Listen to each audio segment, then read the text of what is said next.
Good morning to all of you. कैसे हैं आप सभी? जल्दी से कमेंट करके मुझे बताइएगा कि आप सभी कैसे हैं। आज हमारी क्लास में हम इंग्लिश वोकैबलरी पढ़ने वाले हैं। जैसा कि आप देख सकते हैं, ये हर एग्ज़ाम के लिए यूज़फुल रहने वाली है। चाहे आपका सीटेट हो, यूपीटेट हो, एसएससी हो, एयरफोर्स का कोई एग्ज़ाम हो, DSSB का कोई एग्ज़ाम हो, हर एक एग्ज़ाम के लिए वोकैब जो है हमारी इम्पॉर्टेंट रहने वाली है। तो आप इस वीडियो को लाइक, शेयर और अगर वीडियो अच्छी लगे तो कमेंट और प्रेपकर को सब्सक्राइब करना ना भूलिएगा। ठीक है, तो अब हम अपनी क्लास स्टार्ट करते हैं। वोकैब करनी है। देखिए, वोकैब जो हम करने वाले हैं, जैसे हमने अभी प्रीवियसली भी एक क्लास करी थी, उसमें भी हमने देखा था कि हम जो एक एक वर्ड्स हैं उसके मीनिंग्स देख रहे हैं, उससे रिलेटेड पिक्चर भी देख रहे हैं, फिर उसके बाद एग्जाम्पल्स हैं और फिर लास्ट में सिनोनिम्स और एंटोनिम्स हम देख रहे हैं। इससे क्या होगा कि एक ही वर्ड से आपके बहुत सारी जो चीज़ें हैं वो कवर हो जाएंगी। एक वर्ड को पढ़ेंगे आप, उसका ये मानिए कि एक वर्ड पढ़कर आप उसके साथ 10 वर्ड कवर कर पा रहे होंगे। ठीक है, तो हम स्टार्ट करेंगे। जल्दी से जल्दी सारे बच्चे जुड़ जाएंगे, वीडियो को शेयर करेंगे। ठीक है, हम स्टार्ट करते हैं। इंग्लिश वोकैब आप देख सकते हैं फॉर ऑल कॉम्पिटिटिव एग्जाम्स है। कॉम्पिटिटिव एग्जाम्स का मतलब है सारे एग्जाम्स, क्योंकि चाहे आपका सीटेट है, चाहे आपका यूपीटेट है, उसमें भी पैसेज से रिलेटेड आपसे वोकैब पूछ लेता है। तो उसमें भी आपको पता होना चाहिए कि वर्ड का मीनिंग क्या है, उसका सिनोनिम क्या हो सकता है, एंटोनिम क्या हो सकता है। और एसएससी लेवल के जो एग्जाम्स हैं उनमें तो वोकैब जो है हमारी बहुत ही इंपॉर्टेंट रहती है। ठीक है, चलिए शुरू करते हैं। चलिए देखिए, फर्स्ट वर्ड हम देखेंगे। हमारा फर्स्ट वर्ड जो हम देख पा रहे हैं क्या है? डेंटी। क्या है? डेंटी। अब इसको आपने डेंट से रिलेट नहीं कर देना है जो हमारी कार पे पड़ जाता है। हमें इसका मतलब बहुत ही अलग तरीके से समझना होगा। क्या कह रहा है कि डेंटी का मतलब क्या है? Meaning delicately small and pretty. अगर मैं हिंदी में बोलूँ तो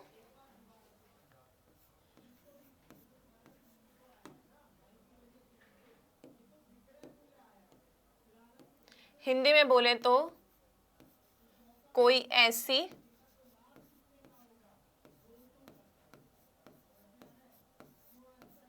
चीज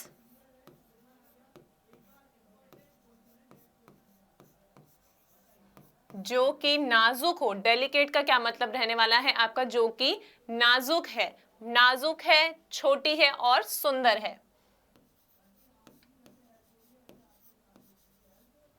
जो कि नाजुक, छोटी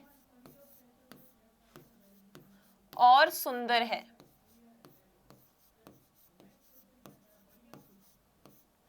ठीक है, छोटी, नाजुक और सुंदर। जैसा कि आप देख सकते हैं, यहाँ पर आप देख रहे हैं कि रिंग्स पहनी हुई हैं।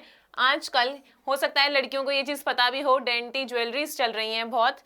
तो यहाँ पर आप देख सकते हैं कि ये जो रिंग्स हैं छोटी हैं, और सबसे बड़ी बात जो हमें ध्यान देनी है कि नाजुक है, कि मतलब अगर आप उस पर फोर्स डालेंगे थोड़ा सा भी तो वो क्या होगी? टूट जाएगी। डेलिकेट है, नाजुक है। ठीक है, तो ये देख पा रहे हैं आप, रिंग्स हैं जो बहुत ही डेलिकेट हैं, ज़्यादा फोर्स डाला तो टूट जाएंगी, छोटी होंगी और कैसी होंगी? सुंदर होंगी। ठीक है, तो ये है हमारा फर्स्ट वर्ड आज का। अब हमने इसके एग्जाम्पल्स देखने हैं, एग्जाम्पल से अच्छे से समझ आएगा। देखिए, फर्स्ट एग्जाम्पल आप देख सकते हैं। क्या है? She took a dainty sip of tea from her tea cup. अब देखिए, यहाँ पर जो है उसका मतलब मैंने आपको 3 बताया। कैसा? डेलिकेट है, डेलिकेट होगा, स्मॉल होगा, सुंदर, प्रिटी या ब्यूटीफुल होगा। ठीक है, अब आप ये चीज देखिए, लॉजिकली यहाँ पर सोच सकते हैं कि फर्स्ट एग्जाम्पल में यहाँ पर इसका मतलब क्या आ रहा है? स्मॉल, कि उसने अपने चाय के कप में से एक छोटी सी सिप ली, तो यहाँ पर इसका डेंटी का मतलब निकल रहा है स्मॉल। ठीक है, यहाँ पर अब सुंदर नहीं निकल सकता, डेलिकेट नहीं निकल सकता कि बहुत ही नाजुक सी सिप ली या फिर बहुत ही सुंदर सी सिप ली, वो नहीं आएगा। यहाँ पे मतलब है स्मॉल वाला। सेकंड हम देखेंगे। सेकंड क्या है? If I do wear jewellery I get drawn into the minimalist. Minimalist का मतलब है कम से कम वाली चीज, सिंपल एंड डेंटी ज्वेलरी। अब यहाँ पर डेंटी का क्या मतलब है आपके सामने, डेलिकेट और ब्यूटीफुल, कि अगर मैं पहनती हूँ ज्वेलरी तो मैं किसकी ऐसी ज्वेलरी की तरफ आकर्षित होती हूँ जो ज्वेलरी बहुत ही डेलिकेट होती है और ब्यूटीफुल होती है। ठीक है, ये आपके सामने है। अब हम इसके सिनोनिम्स और एंटोनिम्स देखेंगे।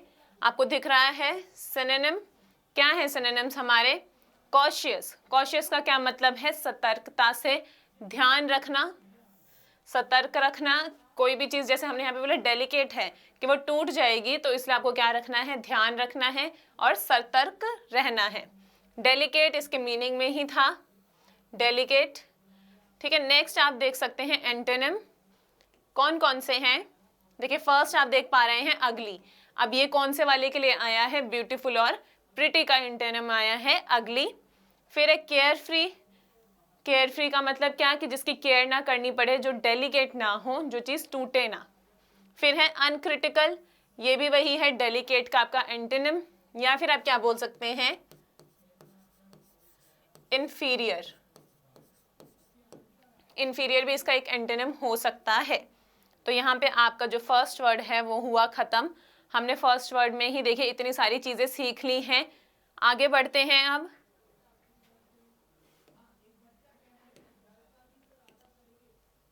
देखिए आगे आप देख रहे हैं ड्राउजी। आगे आप वर्ड क्या देख रहे हैं, ड्राउजी। ड्राउजी का क्या मतलब है, अगर मैं हिंदी में लिखूं तो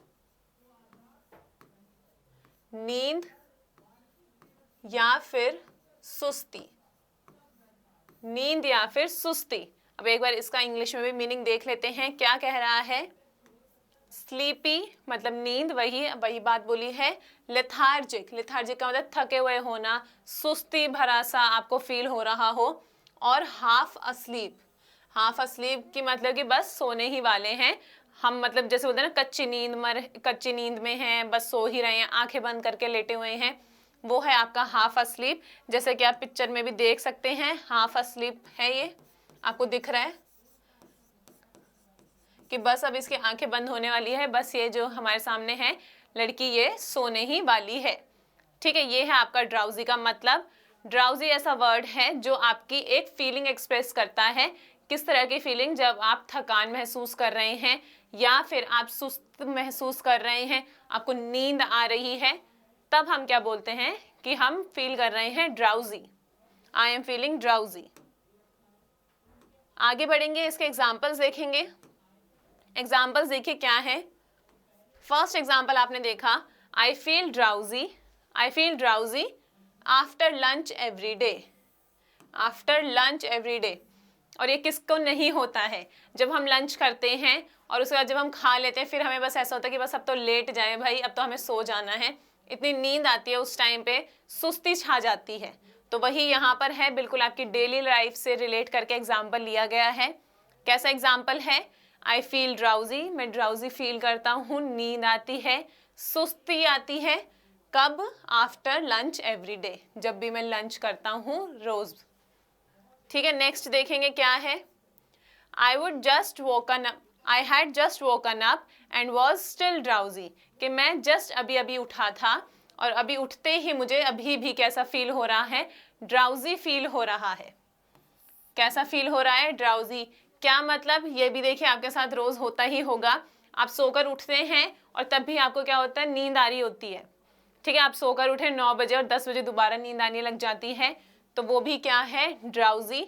आप ड्राउजी फील कर रहे हैं, नींद आ रही है या सुस्ती है। चलिए अब इसके सिनोनिम्स देखेंगे। सिनोनिम्स आपने देखे, फर्स्ट बहुत ही इजी, स्लीपी है। फिर आपको मैंने बताया लेथार्जिक, टायर्ड होना, सुस्ती फील करना, या हम क्या बोल सकते हैं, डोजी। ठीक है, ये भी इसी का एक सिनोनिम है, इसका मतलब भी यही है। और एक इसी से रिलेटेड है, बिल्कुल मिलता जुलता, डिजी। अब जो डिजी जो है, देखिए ये जो है स्टार मार्क कर लीजिए। डिजी का जो मतलब है, ऐसा होता है कि आपका सर घूमने लग जाता है। ठीक है, सर घूमने लग जाता है। अब वो अनकॉन्शियस हो जा सकता है इंसान, या फिर वो नींद की वजह से भी हो सकता है। तो हो सकता है कि आपको आपके एग्जाम्स में ये देखने को मिले ऑप्शन में, क्योंकि इसका कहीं ना कहीं जो मीनिंग है वो हमारे ड्राउजी से मिलता जुलता है। ठीक है, नेक्स्ट हम आएंगे एंटोनिम्स पर। एंटोनिम्स देखेंगे। एंटोनिम आपका फर्स्ट है अलर्ट। अलर्ट मतलब वही कि आप एक तो स्लीपी हैं तो उसका उल्टा क्या हो जाएगा, अलर्ट, कि आपके ऊपर सुस्ती नहीं है, आपको नींद नहीं आ रही, आप बिल्कुल अलर्ट हैं।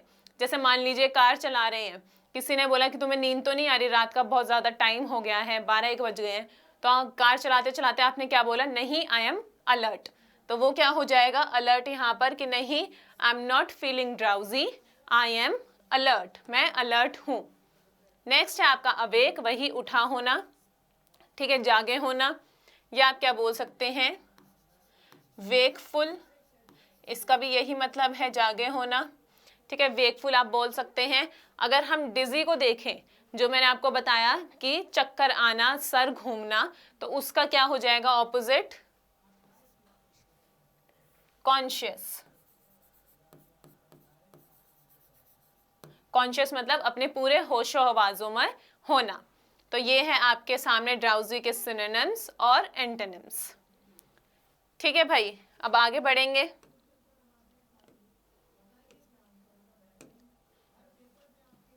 अब देखेंगे आपके सामने वर्ड है एक्सटेसी। ये जो वर्ड है ये भी एक फीलिंग ही शो करता है।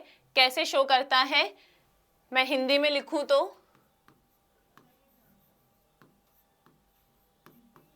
खुशी या उत्साह की भावना। अच्छा, आप लोग देखिए स्क्रीनशॉट लेते चलेंगे साथ साथ, जो भी मैं चीजें लिख रही हूँ, है ना, पॉज करके ले लीजिएगा। स्क्रीनशॉट साथ साथ लेने हैं आपको, जो हिंदी और इंग्लिश आपको दोनों मीनिंग दिखेंगे। और बाद में भी जब मैं आपको सिनोनिम और एंटोनिम्स कह करवा रही हूँ, कुछ एक्स्ट्रा लिख रही हूँ, जो भी मैं एक्स्ट्रा लिख रही हूँ आप स्क्रीनशॉट लेते चलिए साथ साथ। ठीक है, फर्स्ट फिर आपका ये हो गया। अब यहाँ पे मीनिंग देखेंगे क्या है, N overwhelming feeling of great happiness. ये भी क्या बोल रहा है कि बहुत ही हर्ष और उल्लास या खुशी का या उत्साह जैसी भावना, वो क्या है आपकी एक्सटेसी है। ठीक है, अब इसके आगे क्या देखेंगे, इसके एग्जाम्पल्स देखेंगे।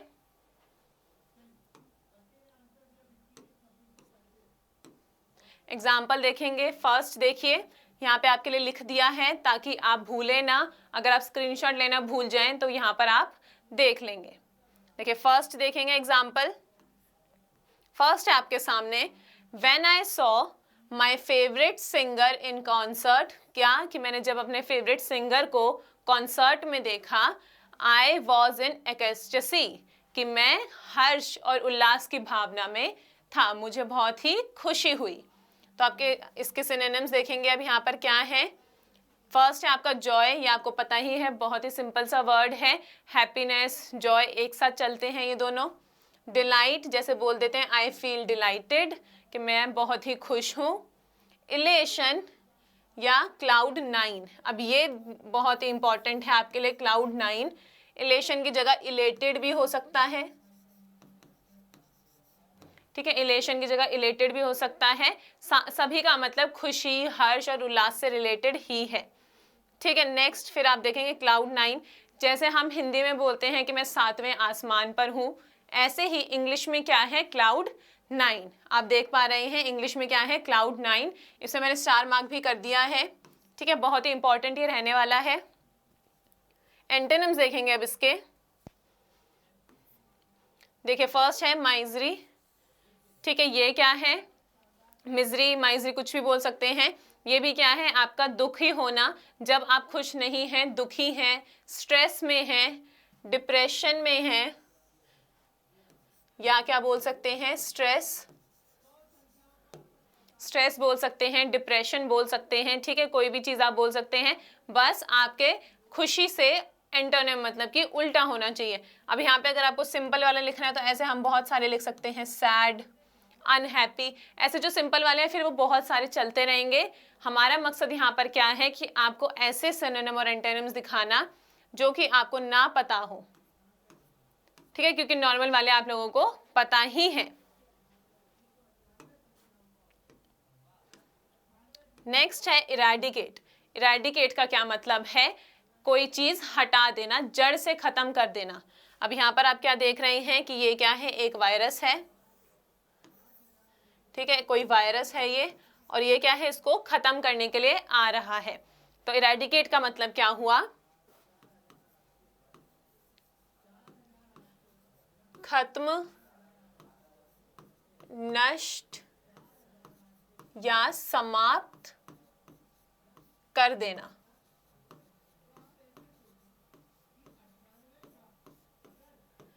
ठीक है, ये आपके सामने इसका मतलब हुआ। अब कैसे देखें, इंग्लिश में मीनिंग देखेंगे अब इसका, डिस्ट्रॉय कंप्लीटली या फिर put an end to. Put an end to, हमने पहली वाली क्लास में एक वर्ड किया था अबॉलिश। अगर आप लोगों ने वीडियो देखी है तो आपको याद होगा, और जिसने नहीं देखी वो जाके देखेगा। उसमें मैंने आपको बताया था क्या याद रखना है, फॉर्मली। ठीक है, यहाँ वो चीज़ नहीं है, फॉर्मली की बात नहीं हो रही है यहाँ पर। यहाँ पर एक नॉर्मल बात हो रही है कि कोई चीज़ डिस्ट्रॉय कर देना, तबाह कर देना, खत्म कर देना या नष्ट कर देना या फिर समाप्त कर देना। ठीक है, यहाँ पे इसका ये मतलब रहने वाला है। अब हम एग्जाम्पल्स देखेंगे आगे। चलिए, आपके लिए यहाँ पे जो ये लिखी हुई है हिंदी में, ये भी आप स्क्रीनशॉट ले सकते हैं इस चीज़ का। आप लोग इतने एग्जाम्पल्स पढ़िए एक बार।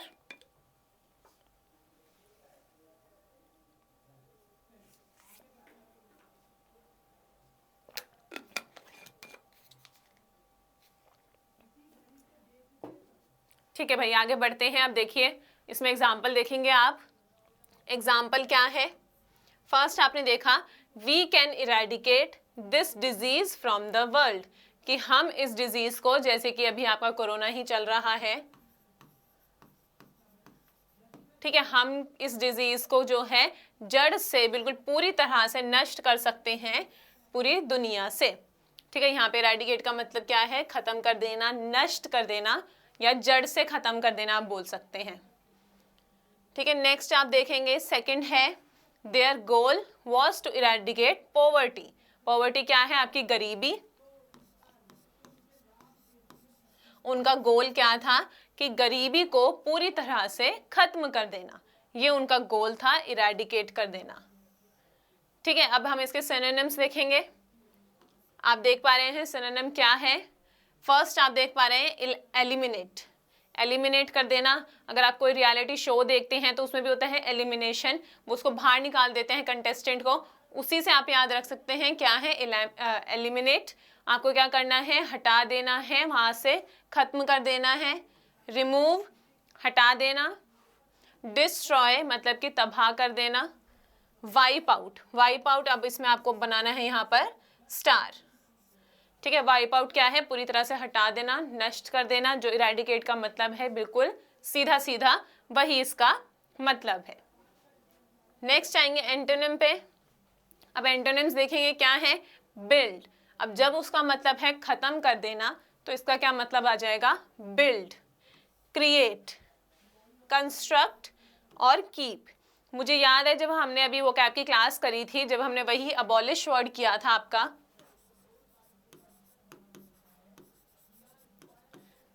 तब काफी स्टूडेंट्स बोल रहे थे कि क्या इसका एंटोनिम जो है कीप हो सकता है, या फिर किसी ने बोला था मेक, कि जो इसका एंटोनिम है वो मेक हो सकता है। तो वो जो चीजें आएंगी वो यहाँ आएंगी आपके इरेडिकेट में। क्यों, क्योंकि जो इरेडिकेट है उसमें फॉर्मली या इनफॉर्मली वाली कोई चीज है ही नहीं। आपकी जो फॉर्मली वाली चीज थी वो अबॉलिश में थी, तो इसमें जो हमने यूज किया था एस्टैब्लिश, रिटेन, ऐसे वर्ड्स यूज करे थे। यहाँ पर आप कर सकते हैं अपने normal word, build, create, construct या कीप। अब आगे बढ़ेंगे। नेक्स्ट आप देख सकते हैं फिजिबल। फिजिबल भी आजकल बहुत ज़्यादा लोग बोलने लग गए हैं, बहुत ही फेमस हो चुका है ये वर्ड भी। मान लीजिए जैसे कि आप कहीं, आपको दूर जाना है, ठीक है, तो आपको वहाँ पर सुबह सुबह का टाइम बोल दिया गया कि आपको यहाँ 6 बजे आना है। तो आपने क्या बोला कि नहीं, मेरे लिए ये फिजिबल नहीं हो पाएगा, या बोलेंगे कि this is not feasible for me. जब आपने ये चीज़ बोली तो आपका क्या मतलब था कि आसानी से ये चीज़ नहीं हो पाएगी।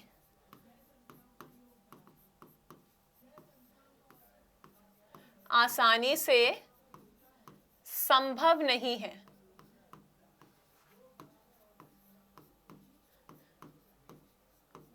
ठीक है, आपने बोला कि नहीं, this is not feasible for me, मेरे लिए ये चीज करना कि 6 बजे मैं यहाँ आ जाऊं, ये मेरे लिए फिजिबल नहीं होगा, आसानी से संभव नहीं होगा। तो इसका इंग्लिश में मीनिंग देखेंगे क्या है, पॉसिबल टू डू इजिली और कन्वीनियंटली, कि अगर आप कोई चीज कर पा रहे हैं तो हम बोलेंगे, जैसे आपको बोला कि चलो 10 बजे आ जाओ, तो आपने बोला हाँ ठीक है, this is feasible for me, कि ठीक है मैं आ सकता हूँ, फिजिबल है, पॉसिबल है मेरे लिए और कन्वीनियंट है। ठीक है, आई होप आप लोग मेरी बात समझ पा रहे होंगे। फिजिबल का मतलब है जब आप कोई चीज़ आसानी से कर सकें। जैसे आप यहाँ देखिए, आपको एक एरोप्लेन दिख रहा है और आपको एक ट्रेन दिख रही है, तो कई लोग क्या बोलेंगे कि aeroplanes are feasible for us, कि हमारे लिए जो एरोप्लेन्स हैं वो ज़्यादा फिजिबल है,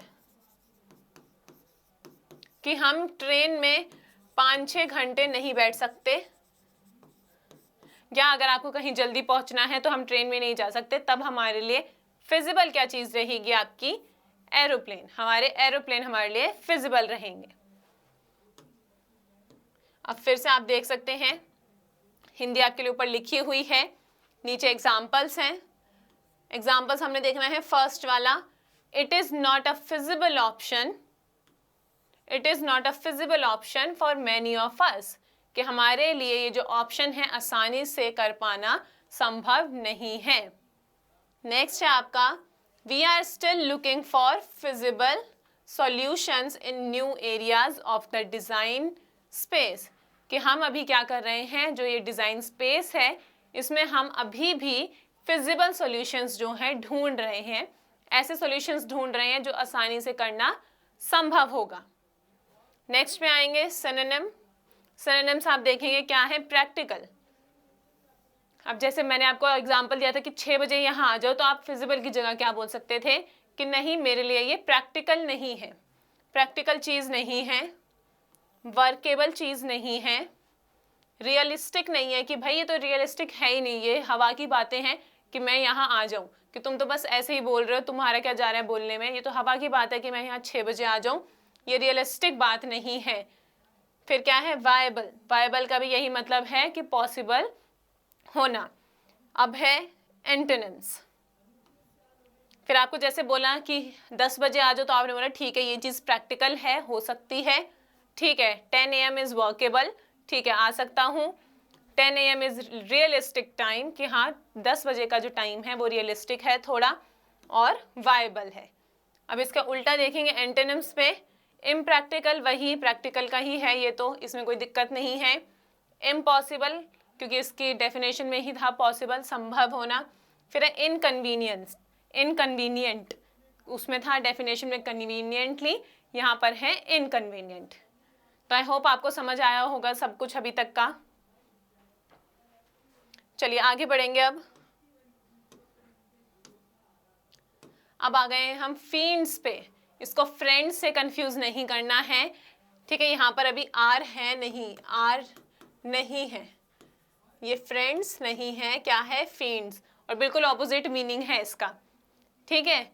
क्या बोल सकते हैं इसमें, दुष्ट आत्मा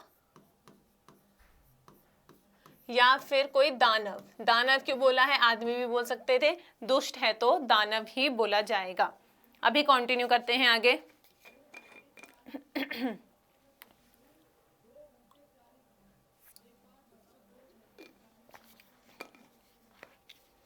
आप लोगों की सुबह 9 बजे भी क्लास होती है इंग्लिश की, आप लोगों को वो भी लेनी है, 3 बजे भी और 4 बजे भी, ठीक है। ये हमने देखा एंड क्या लिखा हुआ है मीनिंग में, एन एविल स्पिरिट और डीमन, कोई भी इवल स्पिरिट है या फिर कोई डीमन है, जैसे कि आप देख सकते हैं यहाँ पे आपके सामने जो विजुअलाइजेशन की हुई है।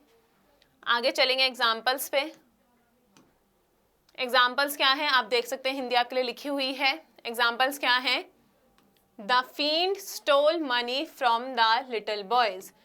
तो जो फील्ड है यहाँ पर ये क्या है, एक बुरा आदमी, दुष्ट आदमी, उसने क्या किया, स्टोल कर लिया, चुरा लिया पैसा, किससे, छोटे लड़कों से, जो बहुत ही छोटे लड़के थे उनसे उसने पैसे चुरा लिया, तो उसको क्या बोल दिया? द फींड, मतलब कि जो दुष्ट था उसने पैसे चुरा लिए छोटे बच्चों से। सेकंड हम देखेंगे, the fiend who did that, वो दुष्ट जिसने ये किया, इज स्टिल आउट देयर, कि वो अभी भी कहीं बाहर है।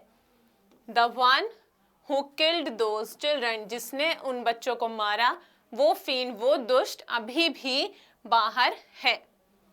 अब देखेंगे सिनोनिम्स। सिनोनिम्स आपने देखे क्या है? क्रूअल, आपको पता ही है, क्रूअल दुष्ट, या डेविल, एविल का उल्टा सिनोनिम डेविल। एंटोनिम्स देखेंगे क्या है? एंजल, उसका उल्टा ही है डेविल का उल्टा क्या है आपके सामने? एंजल या फिलैंथ्रोपिस्ट। अब ये क्या है? जो दूसरों के खुशी के लिए, दूसरों के अच्छे के लिए काम करता है, वो क्या होते हैं? फिलैंथ्रोपिस्ट। ठीक है, इस पे भी आप क्या है? स्टार मार्क कर लेंगे। फिलैंथ्रोपिस्ट कौन है? जो दूसरे के भले के लिए या सोशल वेलफेयर के लिए काम करें। आप लिख सकते हैं जो सोशल वेलफेयर के लिए काम करे, समाज की भलाई के लिए या किसी की भलाई के लिए काम करे, तो उसका उल्टा हो गया, वो गलत काम कर रहे हैं। और फिलैंथ्रोपिस्ट कौन हो जाएगा? जो सही काम करेगा। आगे बढ़ेंगे, आ गए हैं होमेज पर। होमेज क्या है? स्पेशल ऑनर और रिस्पेक्ट शोन पब्लिकली। ठीक है, कोई भी ऐसा सम्मान जो आप सार्वजनिक रूप से दिखाएं,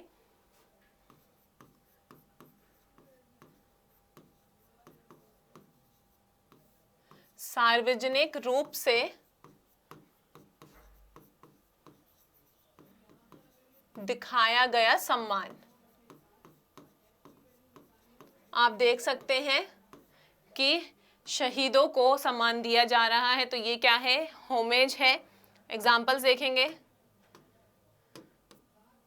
एग्जाम्पल आप देख पा रहे हैं। फर्स्ट क्या है? Her paintings pay homage to women artists.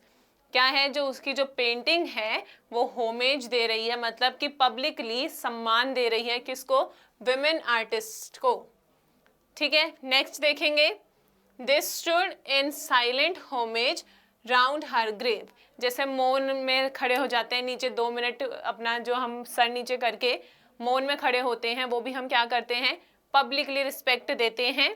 Silent homage मतलब कि साइलेंट सम्मान देना। सिनोनिम्स देखेंगे क्या है? यूलॉजी। यूलॉजी क्या होती है? कि जब किसी की मृत्यु हो जाती है तो उसके बाद उसके बारे में कुछ अच्छे शब्द कहे जाते हैं, उनको सम्मान दिया जाता है, वो होती है यूलॉजी। एस्टीम भी यही है, सम्मान। रिस्पेक्ट आपको पता ही है, ऑनर भी, और ट्रिब्यूट भी, किसी को ट्रिब्यूट देना। फिर इसका एंटोनिम क्या हो जाएगा? किसी को क्रिटिसाइज करना, क्रिटिसिज्म करना, उसको सम्मानित नहीं, उसको अपमानित करना। डिसऑनर अपमान करना, और डिसरिस्पेक्ट भी आपको पता ही है। ठीक है, अपमान करना, सारे इसके एंटोनिम्स हो जाएंगे। आगे बढ़ेंगे, आगे देखेंगे आप क्या है? एब्स्ट्रैक्ट। एब्स्ट्रैक्ट का मतलब क्या है? अगर कोई बच्चा यहाँ पे टीचिंग वाला है उसको पता होगा एब्स्ट्रैक्ट और कॉन्क्रीट। ठीक है, अभी आगे बढ़कर देखेंगे ये क्या है? जो एक विचार के रूप में ही अभी हमारे सामने विद्यमान है या प्रेजेंट है। क्या मतलब? Existing only as an idea. क्या मतलब? आप उसको छू नहीं सकते हैं। यहाँ मैं लिखूं भौतिक वस्तु नहीं है, या हम लिख देते हैं भौतिक रूप में नहीं है, भौतिक रूप से नहीं है। ठीक है, आप उसको छू नहीं सकते हैं, वो भौतिक रूप से आपके सामने प्रेजेंट नहीं है फिजिकली। वो क्या है? सिर्फ दिमाग में है, एक आइडिया है, एक थॉट है। Existing only as an idea, not as a physical thing. Not as a physical thing आप देख सकते हैं, जो ये इसके दिमाग में जो चीज़ें हैं ये क्या है? एब्स्ट्रैक्ट आइडियाज़ हैं, कॉन्क्रीट नहीं है। इसके एग्जाम्पल्स देखेंगे, हिंदी आप देख लेंगे। एग्जाम्पल है, can I have an abstract of the article. जो आर्टिकल है, आर्टिकल कुछ लिखा हुआ होगा, कुछ ना कुछ लिखा हुआ है, इसका एब्स्ट्रैक्ट तुम दे सकते हो मुझे कि इसके पीछे का आइडिया क्या है। ठीक है, इसके पीछे थॉट क्या है, तुम मुझे ऐसे ही बता दो, तो एब्स्ट्रैक्ट दे दो मुझे। सेकेंड है hopefully the architect will be able to turn my abstract sketches into the house of my dreams. अब जो हाउस है देखिए वो फिजिकली प्रेजेंट हो सकता है, वो कॉन्क्रीट हो सकता है, लेकिन जो उसके स्केचेस हैं, जैसा मैं अपना घर बनाना चाहती हूँ, वो क्या है, एब्स्ट्रैक्ट। सिनोनिम देखेंगे कि थ्योरेटिकल है, प्रैक्टिकल का नहीं पता है, अभी हमने करके नहीं देखा, एक्सपेरिमेंट कोई चीज़ नहीं हुई है, सामने कोई चीज़ नहीं है, समक्ष रूप से नहीं है, तो थ्योरेटिकल है। नोशनल है, नोशनल मतलब क्या है, अवधारणा, कि अवधारणा के रूप में ही विद्यमान है। या फिर है हाइपोथेटिकल, हाइपोथेटिकल का भी मतलब ये है कि कोई चीज़ अभी हुई नहीं है, उसके बारे में सोचना। एंटोनिम्स क्या है, एक्चुअल, सच में जो चीज़ हो, आपके सामने हो, और कॉन्क्रीट जो मैंने आपको बताया कि एब्स्ट्रैक्ट का बिल्कुल सीधा सीधा एंटोनिम क्या है आपके सामने, कॉन्क्रीट। नेक्स्ट वर्ड करेंगे, नेक्स्ट है आपका बेन। बेन का क्या मतलब है, अ सोर्स ऑफ हार्म और रुइन, कि आपको कुछ हार्म या रुइन पहुंचाए, मतलब बर्बादी, या फिर आप बोल सकते हैं दुख, या फिर आप बोल सकते हैं कोई स्ट्रेस आपको किसी चीज़ से हो रहा हो।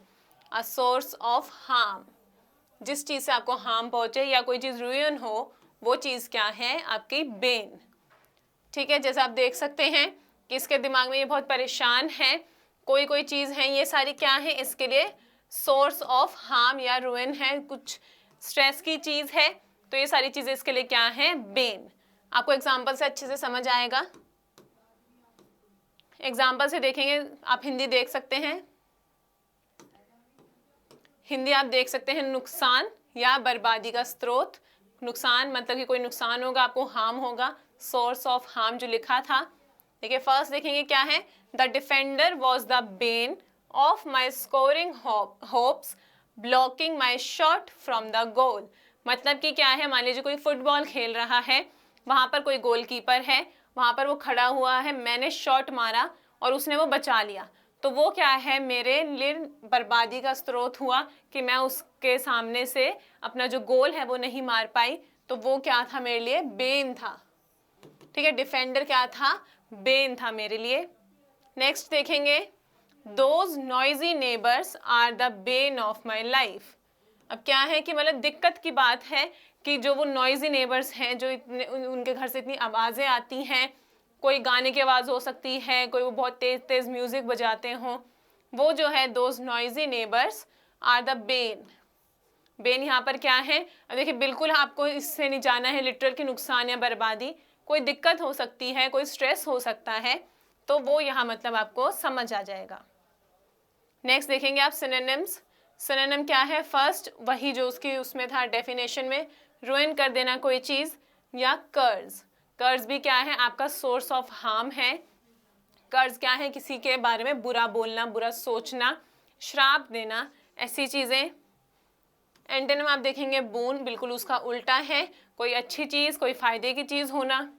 ब्लेसिंग आपको पता ही है, पॉजिटिव चीज़, और बेनिफिट, कोई बेनिफिट होना, कोई दिक्कत या फिर कोई नुकसान नहीं है, नुकसान का आपको यहाँ पे एंटोनिम क्या दिख गया, बेनिफिट। चलिए आज के लिए इतना ही है।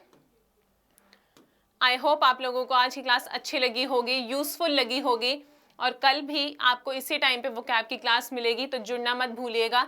और इंग्लिश की और भी क्लासेस प्रेप करके चैनल पर होती हैं, तो आप ज़रूर आइएगा सीटेट, यूपीटेट और एसएससी लेवल की क्लासेस के लिए।